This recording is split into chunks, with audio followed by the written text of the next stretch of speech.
1નો વર્ગ, 3નો વર્ગ, 5નો વર્ગ, 7નો વર્ગ, ડોટ ડોટ 29નો વર્ગ. એટલે કે ક્રમિક એકી સંખ્યા આપેલી છે અને એનો વર્ગ કરેલો છે, એનો આપણે સરવાળો મેળવવાનો છે. જ્યારે પણ આવો પ્રશ્ન પૂછાય ત્યારે તમારે જોવાનું કે સૌથી છેલ્લે કેટલા છે. ક્રમિક એકી સંખ્યા કીધી હોય કે ક્રમિક બેકી સંખ્યા કીધી હોય, જે પણ કીધેલું હોય, અહીંયા 29 છેલ્લું પદ છે તો એના પછી કયા બે પદ આવશે? 30 અને 31. અને એને ભાંગ્યા કેટલા તમારે કરવાના થશે? 6.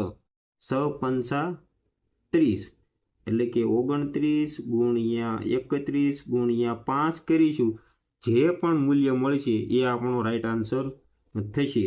તો 31 ગુણ્યા 29 કરીએ તો કેટલા થશે? 0, 9 તેરી 27, વધી આવી 2, 2 તેરી 6, 6 ને 2 8 અને 29, 9 9 899, એને ગુણ્યા 5, 9 પંચા 45 નો પાંસડો, વધી આવી 4, 5 9 45 ને 4 49, વધી આવી 4, 8 પંચા ને 40 ને 4 44, એટલે કે 44 95, 4495.